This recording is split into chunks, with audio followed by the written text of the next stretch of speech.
welcome to Friday Afternoon at the Manor, live with Dr. JJ. And we have a special treat this afternoon. I'm going to say over to Susan Johnson. Thank you everyone for coming. We're delighted to welcome Margarita Padilla, who is going to tell us about the history of Cinco de Mayo and the foods that are involved with it. And we're looking forward to that. Margarita?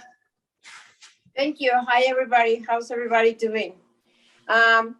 I'm not a historian, so I prepare a video and I send it to the church, and they're gonna put a video. It's 8 minutes, and you can hear the history about what is about Cinco de Mayo. I grew up with that, but I think maybe you're gonna have more understanding about that.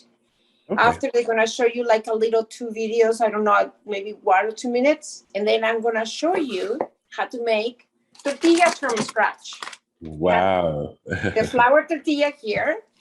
And then I made a few days ago some flour tortillas. And I'm going to show you a trick how you can make a dessert with that. Oh, wonderful. Okay, we're excited. Okay, so are we ready for the video?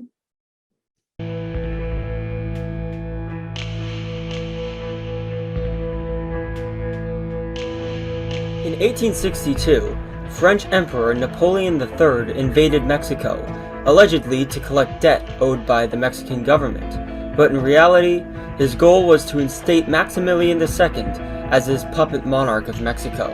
One of the leading generals of the French forces was Charles de Lorenzo, a 48-year-old veteran general who had a track record of successful service in Algeria and against the Russians in the Crimean War, where he earned his rank at the Battle of Malakoff.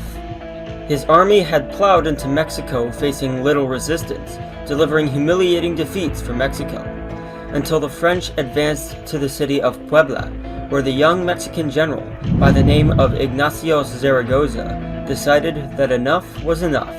Despite being only 33 years of age, Ignacio Zaragoza was no stranger to battle.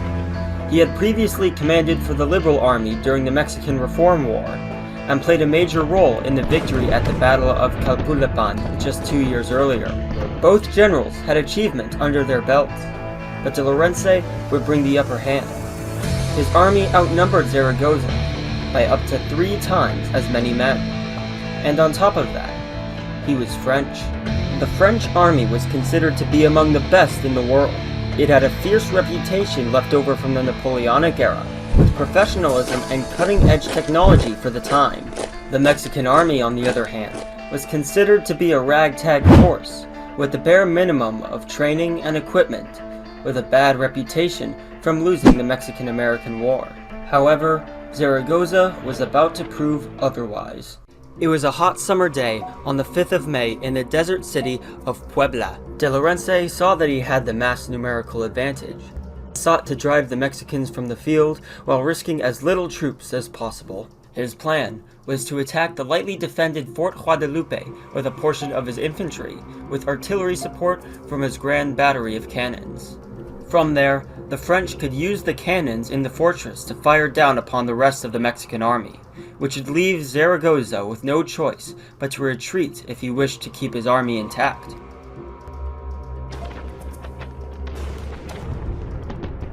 The first attack began at noon, starting with a heavy cannonade from French artillery.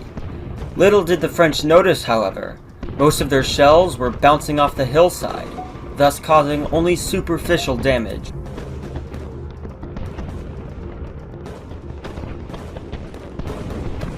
The French infantry had to advance through rough terrain, covered in rocks and agave. Their ranks were being torn apart by Mexican artillery fire from both forts at close range. Their attack on Fort Guadalupe was easily repulsed by determined Mexicans, who inflicted heavy casualties. De Lorenzo failed to deliver the decisive blow he planned for, costing him time and men. He needed a new plan to win fast. In his second attempt, Lorenzo decided to launch an assault on the Mexican right flank, in order to pin them down as a diversion.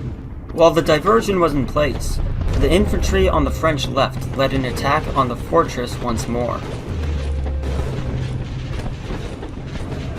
This attack was more successful. The French managed to raise their flag over the fortress amidst heavy fighting. but the Mexican colors were still flying after the French were driven out again at bayonet point.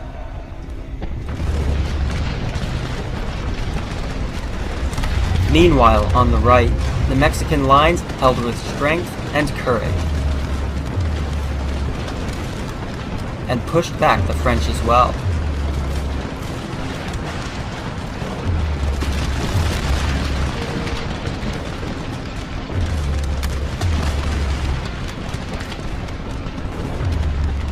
Soon the French forces were recalled in failure, but Zaragoza's men were only holding on by a thread.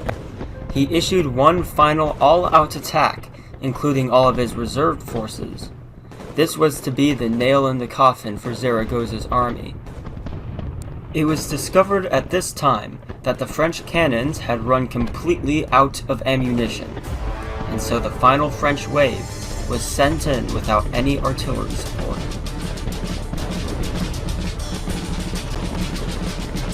The desperate attack on Guadalupe was met with an even more desperate Mexican defense, who clung on to their lives in grim hand-to-hand combat.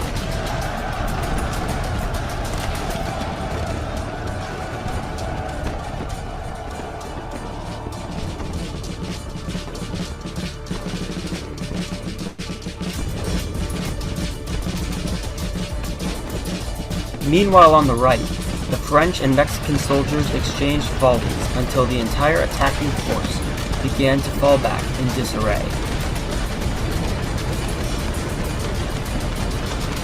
Zaragoza then saw the weakness in the French forces. They were exhausted and shaken after enduring multiple failed attacks with heavy losses. Zaragoza was not going to waste this opportunity to take the initiative. He issued an all-out Mexican attack.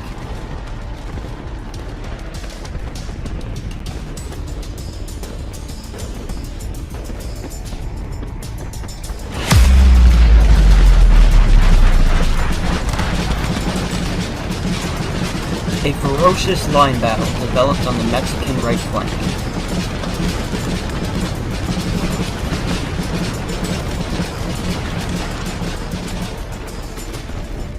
On the left, the Mexicans left their defenses to throw themselves into a devastating downhill charge that began to quickly push back the French.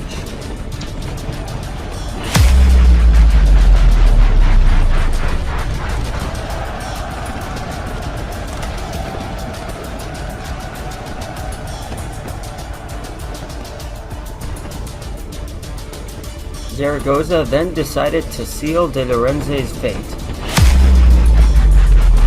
with a deadly cavalry charge ordered on both flanks.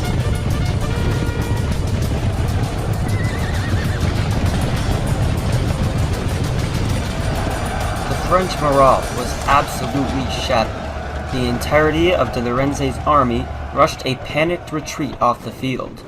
Zaragoza had his victory. The Battle of Puebla was a decisive win for the Mexicans, who only suffered 227 casualties, while the French lost more than 3 times as many men. The battle was not the turning point in the French invasion, neither was it the last battle to erupt in Puebla, but it fired up the spirits of patriotic resistance across Mexico, as it proved that the young nation had a chance to oppose their invaders. Today, the battle is celebrated in the holiday Cinco de Mayo in America and Mexico. In America, cultural appropriation by unauthentic Mexican-themed attire is quite common among those who don't even know what the holiday is about. Is this a valid form of celebration, or is it disrespectful to the men who fought and died for their country?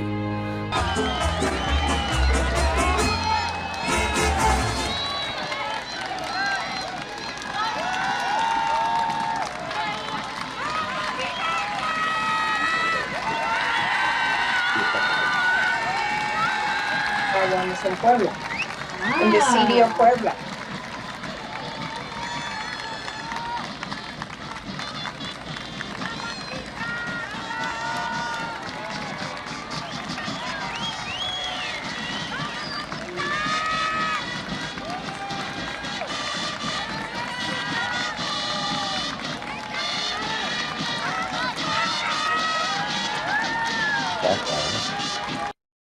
Okay.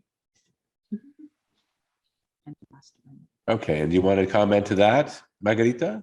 So that's a big parade, and they always do it in the city of Puebla. Puebla is not too far from Mexico City. It's if you see the map, Mexico City is right in the center of the country, and you look on the south east of Mexico is going to Veracruz. Right in the middle is Puebla. Puebla is one of the most beautiful cities in the country, and I've been there. I really like it, and the people really celebrate their battle they have. The battle doesn't stop there. They win the first battle, but they lost the second one. But in the end, French didn't invade Mexico. They just basically came and leave some of them. They left. Okay. Oh, so are we ready? Are we ready for the third video? The third video is about how immigrants in the United States really celebrate Cinco de Mayo. US Mexico. That's it. And it's only 30. Much slower. Stop. Okay.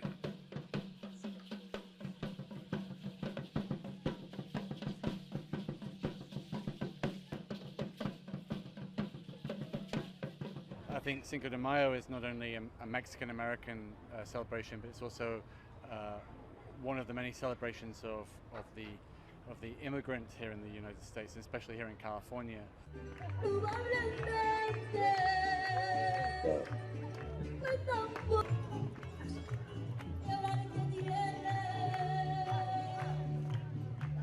Es importante celebrar el 5 de Mayo, pero especialmente este año porque con todo el clima que hay político es muy importante que todos sepan que la cultura mexicana es más de lo que dicen, ¿verdad? Dicen que son narcos y cosas así, pero no, es muy bonito. Somos una cultura llena de arte, llena de belleza, y es muy importante enseñar eso. Una morena me dijo que la llevará a llover.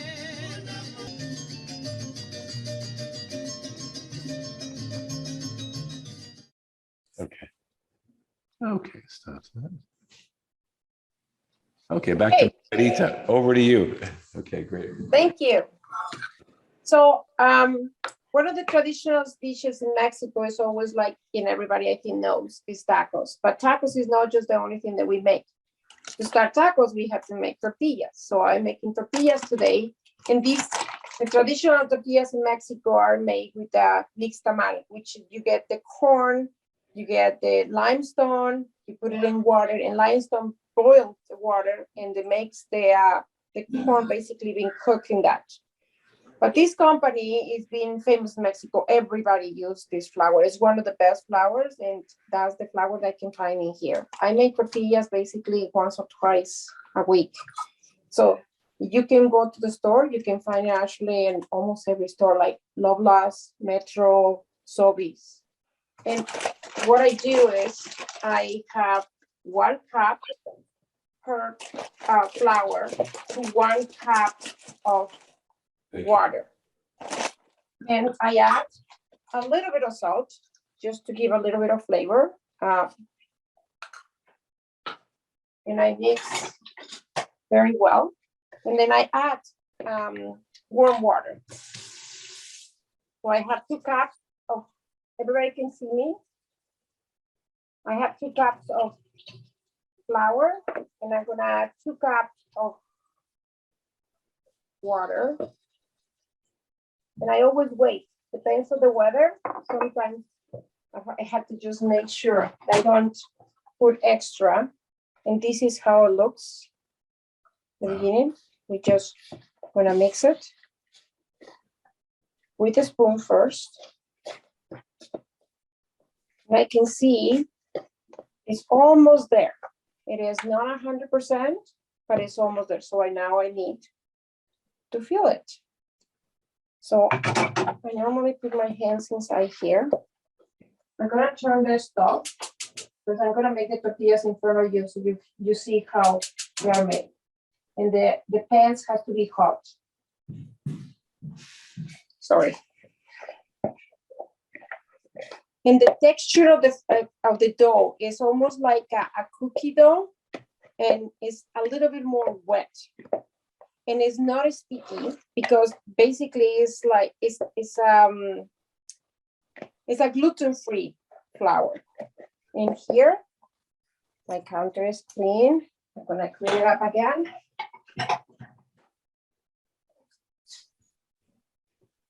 And I dump the dough right here. Can everybody see the dough? Yeah. Okay. Here's the dough.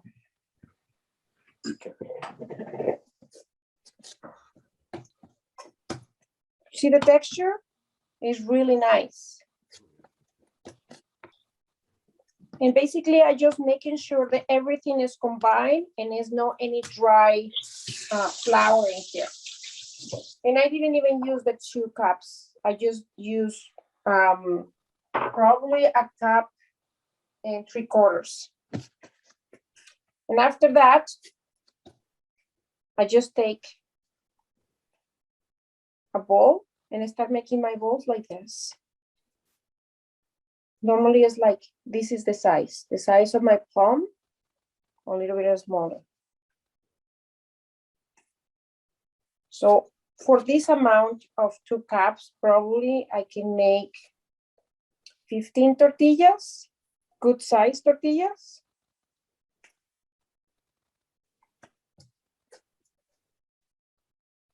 And guess who is gonna enjoy that tortillas today?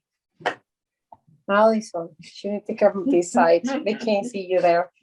So I'm making the tortillas. I already have tortillas, so I'm gonna leave the tortillas for Allison. She likes them. Yes, I love tortillas.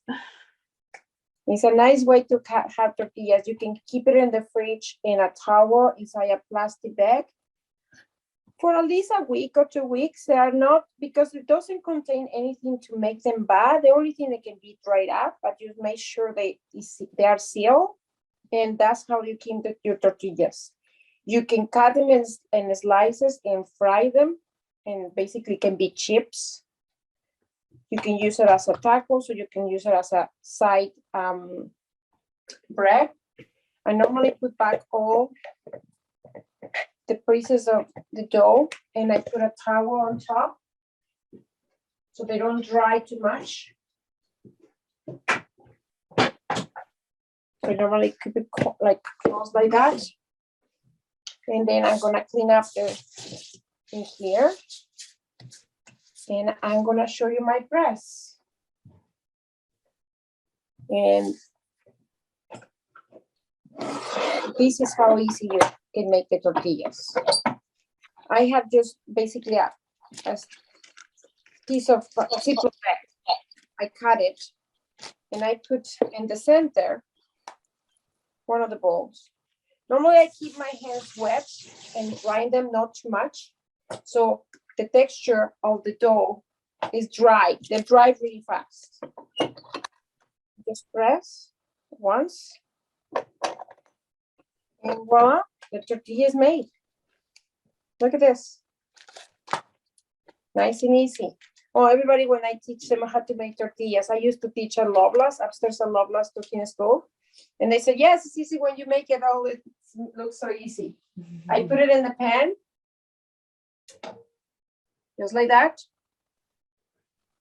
No oil, nothing on it. Just a very hot pan. Well, regular side, like not too hot because they can burn easy. And what I have in here, when I show you, this one over here, they call it comal. Can you see it? This one is a comal. That's the name of the kind of pan that we use in Mexico. And I just keep going. People always ask me how long I leave it in here. Well, normally when I see and the edge of the tortilla is getting kind of like flipping a little bit up, that means it's ready to flip it over.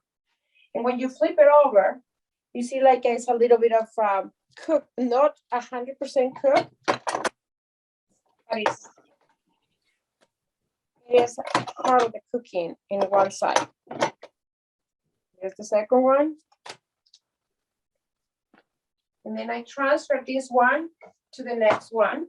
So I can put this one in here. In the meantime, I can keep going and making more tortillas.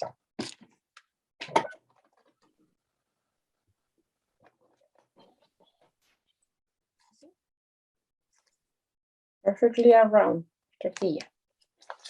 Maybe we can make Allison to try to make one. I can try. In this part, Go wash my hands. okay, she's gonna wash your hands. In the meantime, I'm gonna show you here how this one, it looks like. See that the texture in here? And then I'm gonna turn it over and it cooks in the other side. And just take a look what is gonna happen to the tortilla. This is pretty cool. I like this part. You're gonna see how the tortilla is starting inflating. Look at this.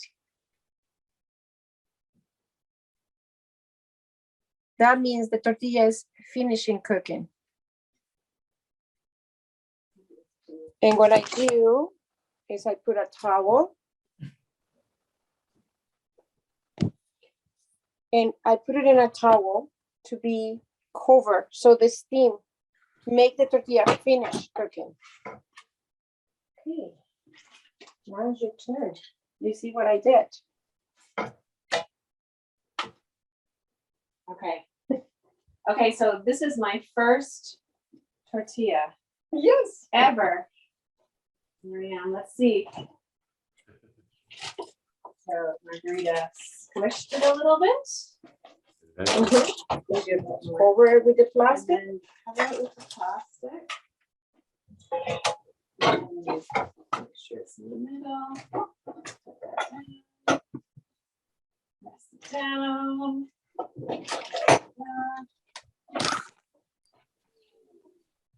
How's your tortilla? Around. That's it. Is that good? Should I do it one more time? I saw you did it twice. Sometimes. Sometimes I do it twice when it's not like big enough, Okay. but yeah, it's a good. Open up. So that's okay. This is the I'm good going thing to about this. repair. Yeah, you can repair this one. Okay. And it just goes slowly.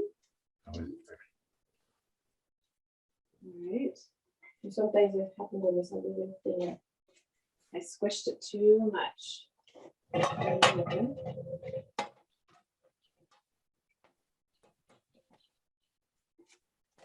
Not a perfect tortilla. Okay. But it's your first one. This is cool.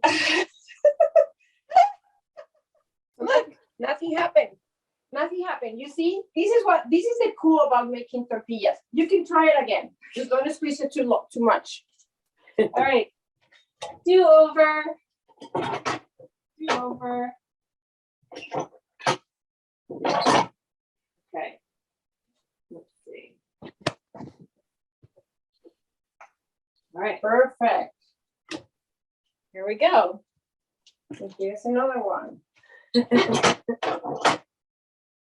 So Margarita, if you don't have a press like this at home, as most people won't have that, is there any other way you can make tortilla? Yes. So this is another way that you can do it. It's gonna take you a little bit longer, but you can use a rolling pin.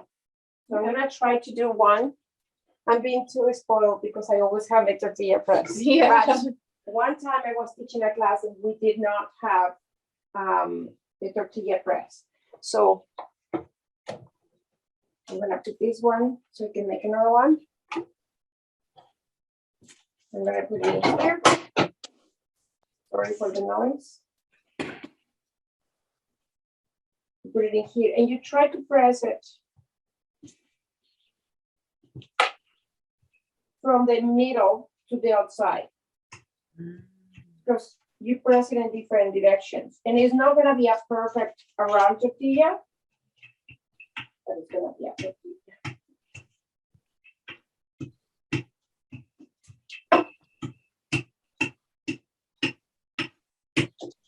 And that's it.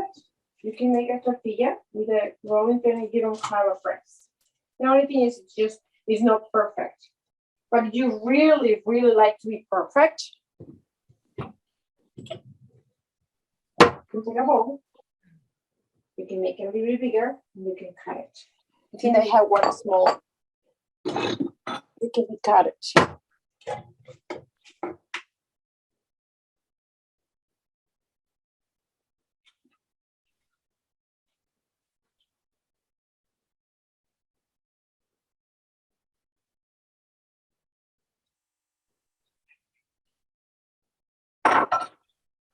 You can break it very easy because remember these tortillas have no fat. We have nothing to make it bond, but they're very easy to fix it. You see, and now it's a perfect tortilla. And now you can put this one in the pan. Wow, beautiful, cool, huh? This is really nice. It's really fascinating to make tortillas. And I keep going. I can make more and keep making tortillas all day. My kids ask for tortillas almost every day.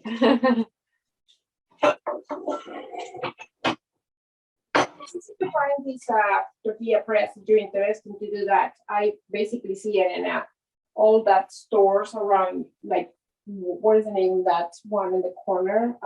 Pepper Mill? Oh, yeah, Pepper Mills. I think I see the Pepper Mill. It's at Manor Road and Young Street on the southwest corner.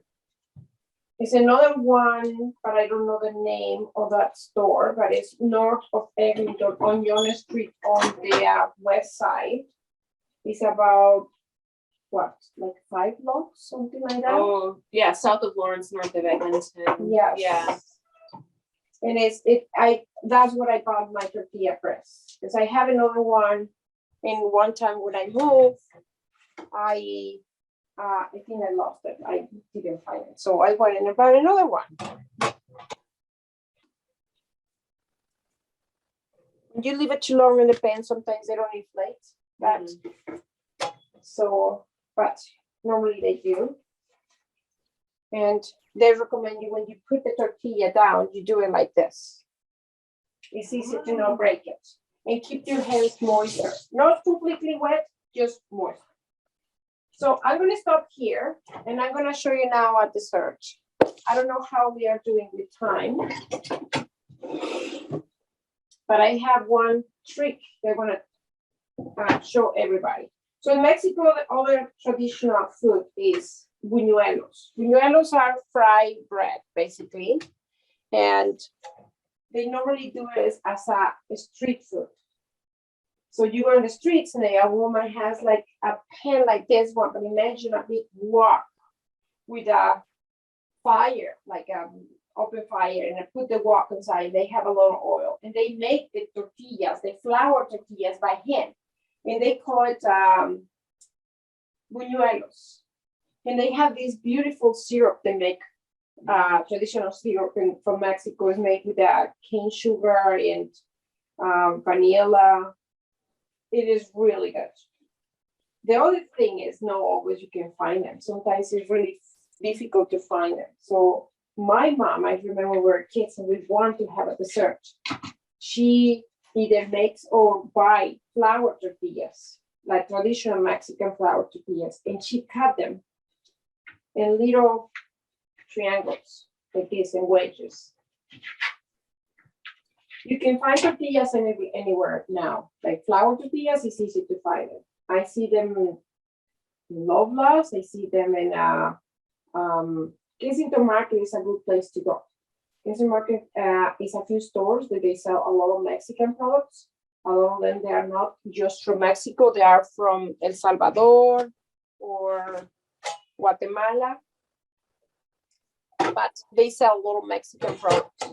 What I'm gonna do here, I'm gonna put oil, and then you're gonna put sugar with cinnamon. You know where I'm going?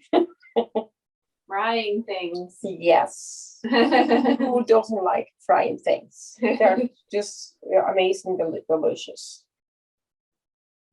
So is there is there a brand of flour tortillas that you recommend? Like if you did President's Choice brand flour tortillas, are they any good or? Yeah, President's Choice tortillas, one of the good things about President's Choice tortillas is because they are they are not too thick.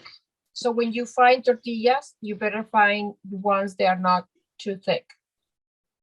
I'm gonna turn off this one, and just gonna leave this pan on. You're gonna see, I didn't put too much oil because I'm not gonna make that many, but I'm gonna show you how it looks so different when you make them. You wanna hold the phone so you can show them? Okay. So hopefully we weren't people. I'm gonna use this bowl. This is just a little bit of corn. And I'm gonna add a little bit of sugar in here. Making too much noise today. Just a little bit of sugar. So you have your sugar. It's a little bit of lumpy. And I'm gonna add some cinnamon. I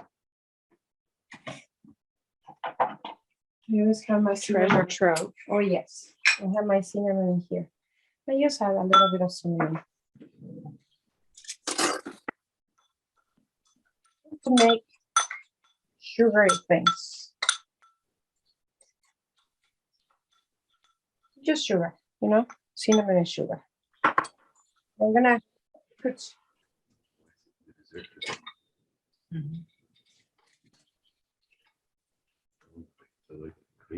our tortilla to fry.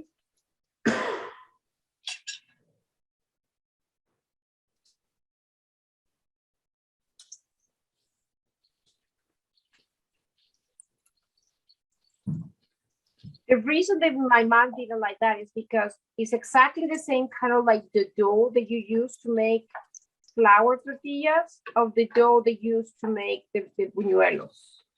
But before you cook them on a pan, they just put it in directly to the oil. So that's the only difference. They don't cook it on a pan, they put it in an oil. And they make it a crispy with a nice, you know, brownie, like this, brown size. And when you go to celebrations like Cinco de Mayo, it is very common that you see women or people selling street food. And the street food can be made like tacos. And the filling of the tacos can be pork with different sauce. See, this is the color that we're looking for. I'm just gonna take them out.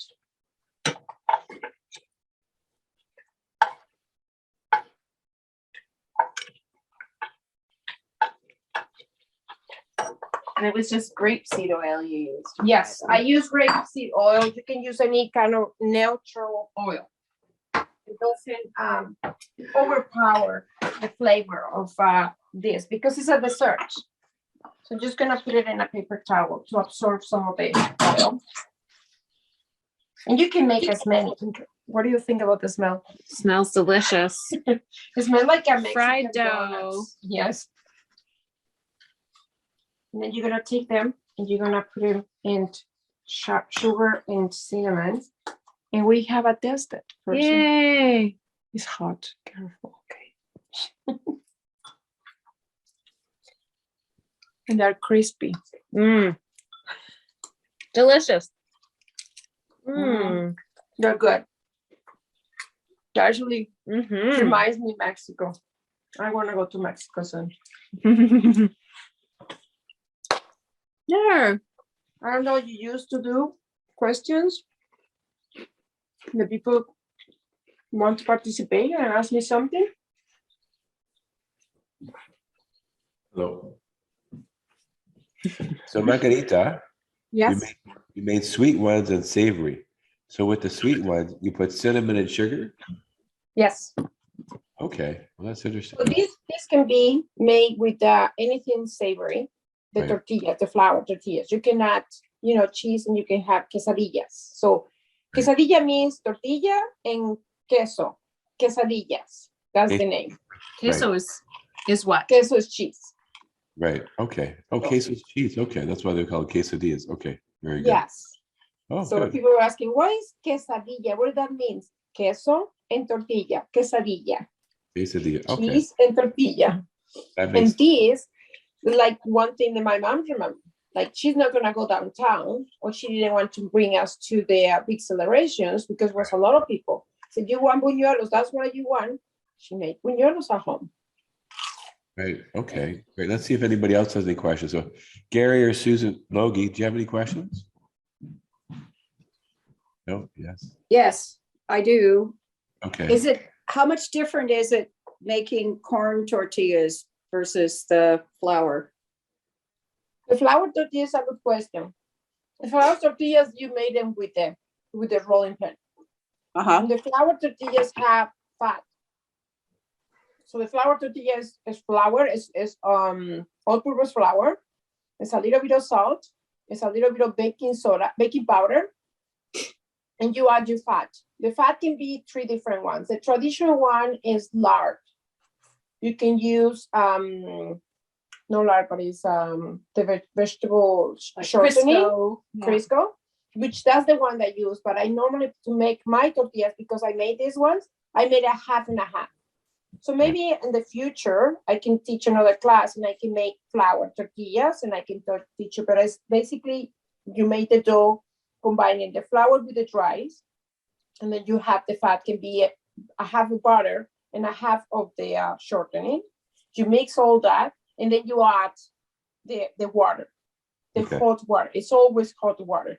And normally I do it in my mixer. I don't do it by hand because it's more work to make it soft and like doughy. Do you use cornmeal or corn flour or what? No, the flour tortillas is just all-purpose flour. Yeah, but for corn tortillas? Corn tortillas is just with the corn flour. The traditional ones Masa. is this one. Is this maseca. Okay. And you can find it now. It's easy to find them. I bought this one in Lovelas, but sometimes we find it in Metro and in Sobeys. I see them in Sobeys too. I never see them in Costco. And in the past years ago, I had to go to Kensington Market to find it. Now it's really easy to find them. Good. Yeah. Thank you. Margarita, when you're making the flour tortillas, do you need to work the gluten like you would a bread? Yes, like doesn't increase the volume, but you have to let it rest because normally they have to relax. So when I mix it in the mixer, I left it sit in my bowl for about a half an hour at least. Right. And then I divide it in equal part. Like one of my doughs makes 16 tortillas. Okay. And each one, I don't put it in plastic or anything. I just on the counter and I roll it with my rolling pin. Okay. And I make each one, but that's another class. That takes longer to do it. Okay. So Gary, do you have a question? Gary Coates? Yeah. What are the little donut sticks that you can get at, I forget the chain of the Mexican food. They're like a stick. Churros. What is it? That is another traditional, like is another sweet that we love it. It's made with what is the name of that?